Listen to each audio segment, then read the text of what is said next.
Streaming live, tackling the topics everyone's talking about online. Share, engage, interact. This is Newsfeed Now. Welcome into Newsfeed Now. I am Aaron Nolan. This week begins the long process of not getting stuff done. The NCAA basketball tournament has tipped off with the first four. The first round starts tomorrow around this time. You know, you got to get your brackets filled out at the end of the show, though. I'm going to show you a bracket that's perfect. I mean, I have got everything perfect, and it has nothing to do with basketball. All right, you got to stick around for a few minutes on that one. Let's get going with the news from around the South. How many states would you guess allow the lottery? Steve, how many states would you guess allow the lottery? 8. 8? No, that's not right. 44. 20, 30. How about, yes, Steve, 44 states currently let you pick numbers for the chance to score massive amounts of cash. Among the two that don't in our area are Mississippi and Alabama. Now, Mississippi okayed the lottery last year, so ticket sales could come this year. That leaves Alabama. Could Alabama be next, making the South all in on the lottery? Rashad Hudson has more from Montgomery. It's the one topic that comes up almost every legislative session. My constituents want to be able to buy a lottery ticket. They want easier access to participate in the lotteries. Republican State Senator Jim McClendon has filed what he calls a clean lottery bill. No casinos, no card games, no roulette, no dice, no live dealers. McClendon estimates the lottery will generate $250 million annually for the state. He wants that money divided up for education and general state needs. A lottery is a hot-button issue in Alabama. I think it's a great idea. We find people running out of our state in all directions almost every week, probably daily, to go to other states and put our money from Alabama in those states. It would be the opportunity to get lucky. You know, I'm a struggling college student. As popular as the idea of a lottery is, there are still some people who are against it. I don't think that Alabama needs it. If anyone wants to gamble, which I doubt there's that many people, they can just go to Atlanta. It's right down the street. All right, Rashad joins us now from Montgomery. All right, I guess the question is here, how do the lawmakers feel being the last state in the South to not have lottery? I mean, every other state surrounding it has it. Well, the biggest concern has been they want to give the people of Alabama the right to vote on the lottery, because the way it works in Alabama, the legislature, the House, and the Senate would have to pass a lottery bill, and then the people of Alabama would have to vote on it. So right now they're deciding between what they call a clean lottery bill, meaning just a lottery, no other forms of gaming. So right now that's the biggest thing that's going on in terms of a lottery bill. But the people are excited. It's just lawmakers they're a little apprehensive to the idea. What's the holdup? Again, I want to reiterate here, every other state surrounding Alabama you can drive to, pick up a Powerball and Mega Millions ticket. Well, a lot of them are saying they don't want that source of funding to be attached to something because it's not a sustainable source of funding. They don't want to earmark it to education because, in their words, if it generates $250 million a year, what if the next year it only brings in $230 million? So that's one of the issues that a lot of lawmakers have with the lottery. Any talks in this that this could springboard into more gambling there in Alabama? Of course, the Supreme Court has said that sports gambling is okay now, and states are starting to jump on that bandwagon. I don't think so, because the bill that was, I could be wrong, but the bill that was introduced yesterday by Senator Jim McClendon, a Republican state senator here in Alabama, his bill specifically said no other forms of gaming. He just wants a clean lottery bill. That means no casinos, no live dealers, nothing that would indicate an electronic type casino gaming. All right, good information there. Before you go, I have, oddly enough, a deck of cards here. So now you're going to have to play me in one game of blackjack. Are you ready? I'm ready. I'm not that great at it. Oh, look at your first card. You got a jack of your first card. Dealer gets a 10. That'll be fun. Oh, wow. I think you just won. You're not going anywhere, are you? But look what's at that. the prize? What's it's the a prize? push. The prize, we can't gamble. It's illegal. We're just playing for pride. It's a push there, my friend. Thanks for taking the time. Another news feed now first, playing cards here on the set. Appreciate you taking the time out of Alabama. Great information there. In the last weekly update from the CDC, the flu is still widespread among most of the states in America. But in Tennessee, things have improved, moving to a regional activity. But that doesn't make the news of a 32-year-old father of 4 infected with swine flu any easier to take. James Bradley has quickly gone from young and healthy to barely able to get out of his hospital bed. Stephanie Langston has the story. I never saw it coming. But in mid-February, 32-year-old James Bradley began having body aches. I thought I was indestructible. 32. I thought I was in my prime. He was diagnosed with pneumonia at a walk-in clinic, but his condition quickly took a turn for the worse. As he struggled to breathe, he was taken to the ER. And that's when his oxygen dropped to 40, and they had to intubate him. They weren't able to get him up on the vent there. They bagged him for 6 hours and then got us here. His wife, Alex, has been by his side as he's been in critical care at Vanderbilt for nearly a month. Diagnosed with influenza A type H1N1, fighting for his life. A week ago, I heard his voice for the first time again. Doctors put James on a ventilator and later an ECMO machine. And as his kidneys began to fail, he was put on dialysis and given a tracheotomy. He's 1,000 times better than he was. In the past few days, doctors were able to remove the ventilator. He was able to eat food and even walk down the hallway, inspired by his 4 children.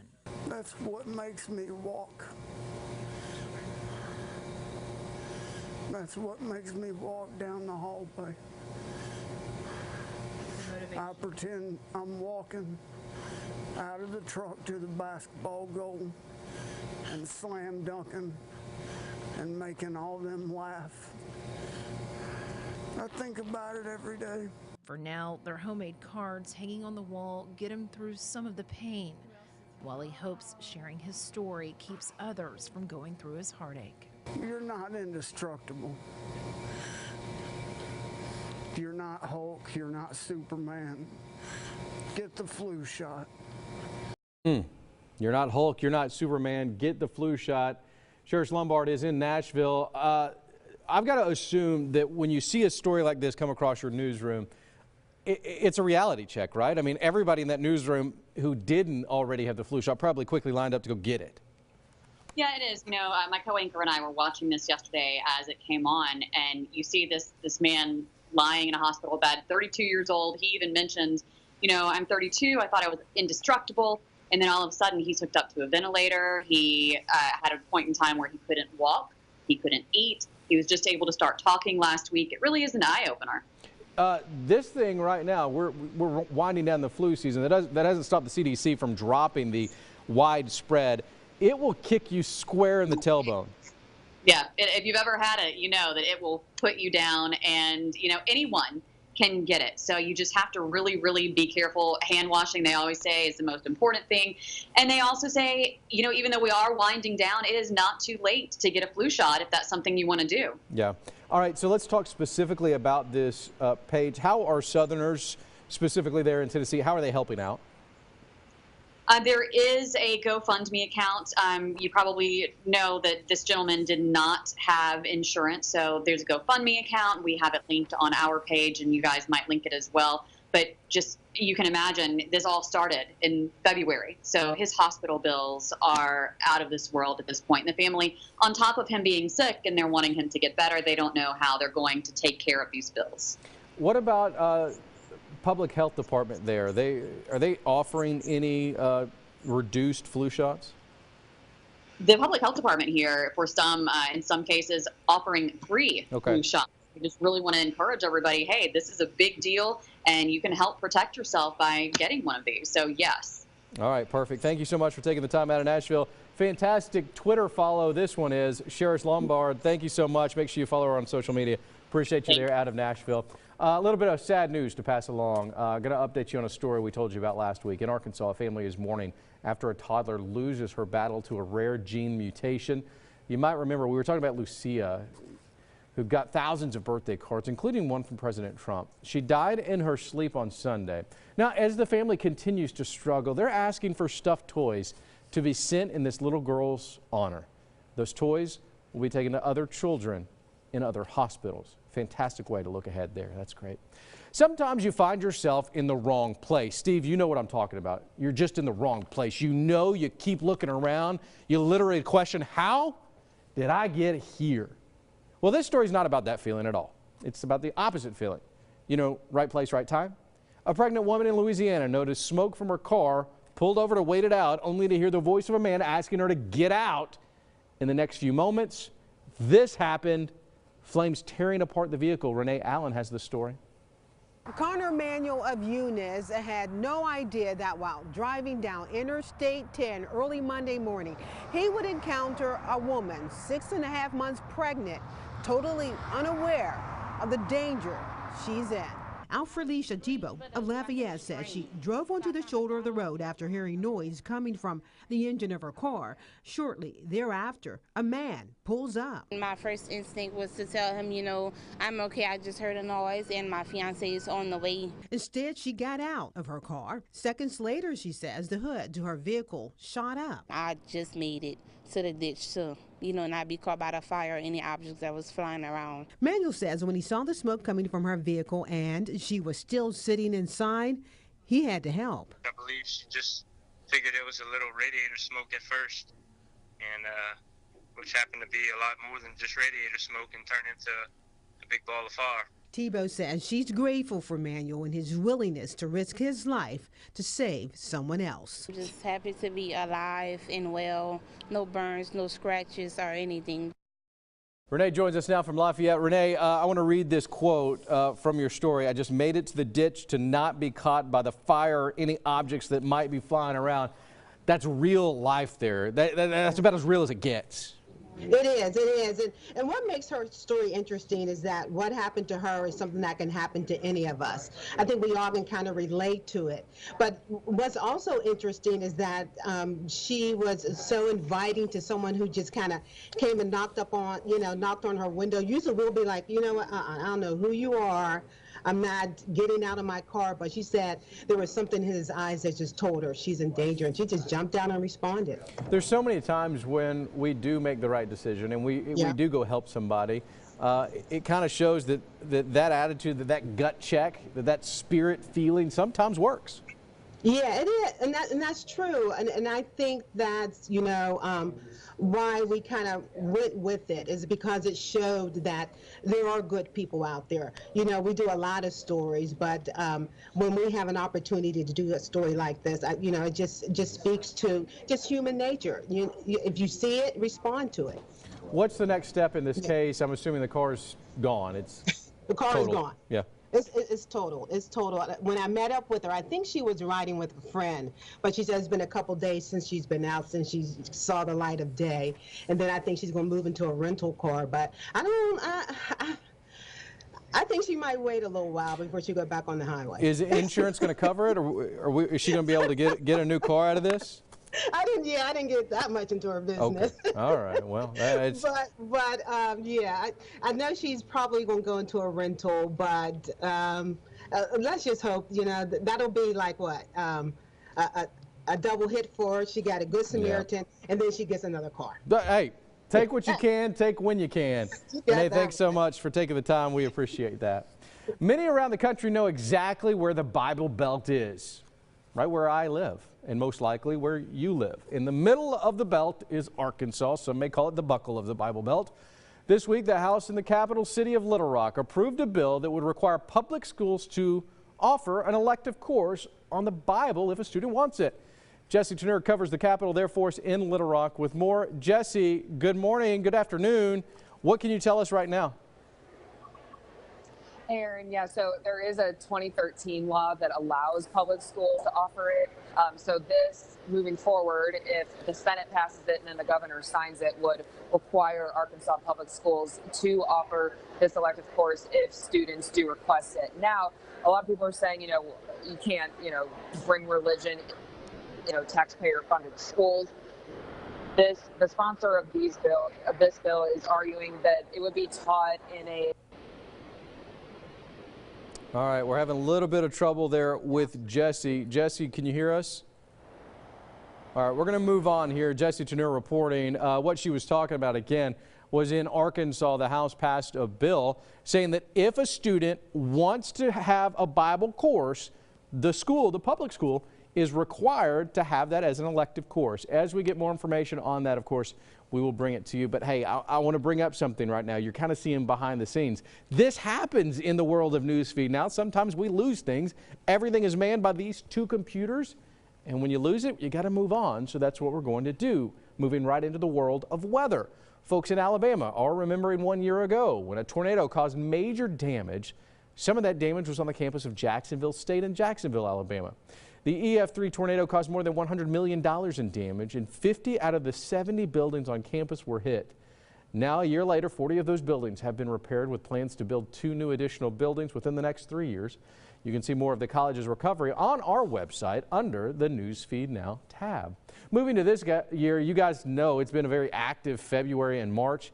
I kid you not, a bomb cyclone hit the Midwest last week, and that has prompted an emergency declaration. This after historic flooding. It killed 4 people with hundreds displaced. Now folks from around the South are doing what Southerners do. We get out of our comfort zone and we go help, including volunteers in Kansas. Michelle Ross has the story. A tragic scene, roads washed away, homes underwater, and many people calling for help. It's devastating to see that. The families, their house is gone, everything's gone. Hoxie residents Carl and Jody Dumler say they have friends and family affected by the flood. I talked to somebody the other day. They said they had 30 minutes was all the warning they had to gather everything that they could. And now they are calling on Kansans for help. We need to do something. We have a ton of cleaning supplies already, diapers. We have quite a bit of food. Carl says the Hoxie Christian Church will be accepting donations and delivering them next Thursday to Wood River, Nebraska. It gives us encouragement in situations where we're so overwhelmed with need, and so we are so grateful. It's just an opportunity for us to step up and like I said, help our neighbor. All right, Michelle joins us now from Wichita, Kansas.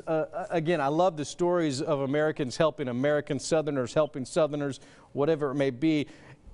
When we have tough times, it seems like it brings out the best in us, and this is exactly what's happening in Kansas heading up to neighboring Nebraska. Yeah, that's right. I was speaking with one small town there in Hoxie, super small town, and they were like, you know what, we have so many families and friends. We're only about an hour away from the border from Kansas, Nebraska. Like, we got to help them out. They're our neighbors, and we feel their pain. A lot of them are farmers, and they're like, seeing these videos on the news and everything, like, we get their pain, so what can we do to help? So I went up there yesterday, spoke with them. They started this tabling, kind of just gathering all these supplies and materials. And just in 24 hours, they had a table full of just diapers, toiletries, food, and they're looking for a ton more just to bring up there next week. You know, the need, obviously, the need is something that we talk a lot about. And reading your story, they needed more time that they didn't get. 30 minutes is all they had to get. And I think you can think about what you need in 30 minutes and what you can package in 30 minutes. It's not a whole heck of a lot.